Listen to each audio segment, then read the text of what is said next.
Hey, how's it going? Zach D Productions here, and I'm here for a list video for you guys. So for this list, I'll be going over my favorite albums of 2023 so far. Now, of course, there are more albums coming out this year that I'm definitely looking forward to, but the ones that I'm going to name here, I would say are my favorites of the year so far. So we only have about 4 albums here that I'm going to go over, and this list is in no particular order, so let's go ahead and get started. So I think the first album we'll go over here is Metallica's new album, 72 Seasons, which I do think is a great album, and honestly, it's grown on me since I first listened to it.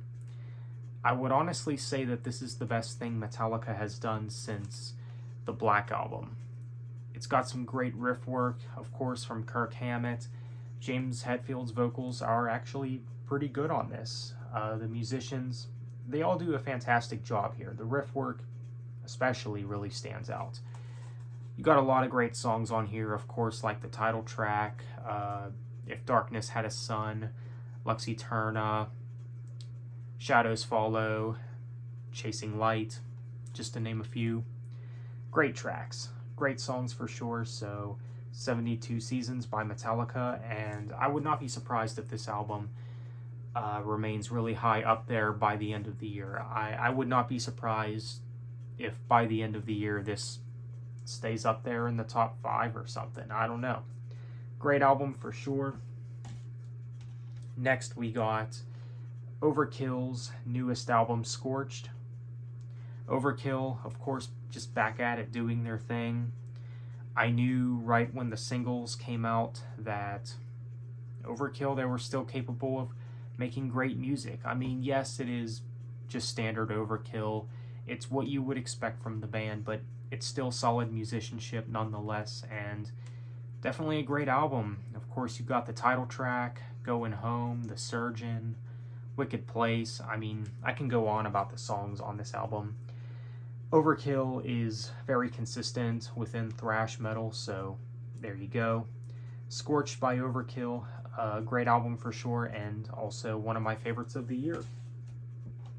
Next, we got In Flames' newest album, Forgone, which I do think is the best thing that In Flames has done in years. I would say that it's at least their best since Sounds of a Playground Fading, but this album actually might surpass that album. So if I were to go furthermore, I might say that this is maybe their best since Come Clarity, or maybe even Clayman.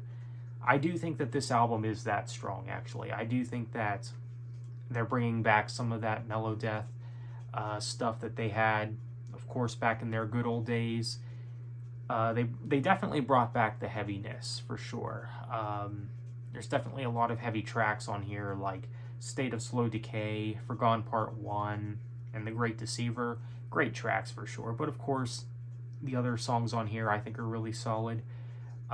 Even the weaker tracks on the album, like Cynosure, I think is still a good song, still a strong track. Of course, you have Bleeding Out as well, very melodic. Forgone Part 2 is also a more melodic track. I do like that one. And The Dark is pretty good as well, of course, and The Transmission. So, a really good album, actually. It's been a while since I have said that there's an In Flames album that has no bad track on it, at least when it comes to their recent stuff. I've never said that about any of the last albums from In Flames, but I can actually say that for this album, that there is no bad song on this album. They're actually all good. Like I said, even the weaker stuff on this album is still very strong, I think.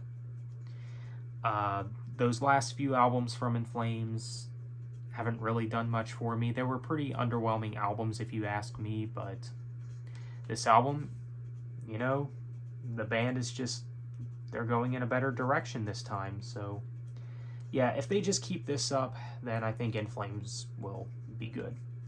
So, Forgone by In Flames, really great album. So, lastly, we got Obituary's newest album, Dying of Everything, which I do think is actually a step up from their last album, which was the self-titled. This is definitely a great album, again, with no bad track on it. I mean, you got Barely Alive, The Wrong Time, Without a Conscience, the title track, By the Dawn, Weaponize the Hate, Torn Apart. I mean, I can go on about the songs on this album. It's just Obituary doing what they do best, and this band has never really had really any massive missteps or anything. Now, in the late 2000s, Obituary started to put out some of their weakest material, but even that stuff I thought was not bad. But Dying of Everything, definitely a great album for sure, and again, I do think it's a step up from, honestly, I'd say it's a step up from the last few albums.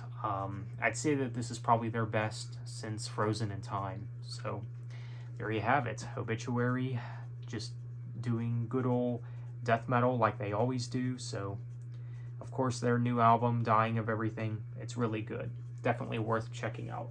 So, let me know what you think. That is a list of some of my favorite albums of the year so far. I went over 4 of them, and I would consider these my favorites of the year so far. So, let me know what you think. What did you think of these choices? What albums are your favorites of the year so far? Feel free to let me know. So on that note, thanks for watching. Have a good one.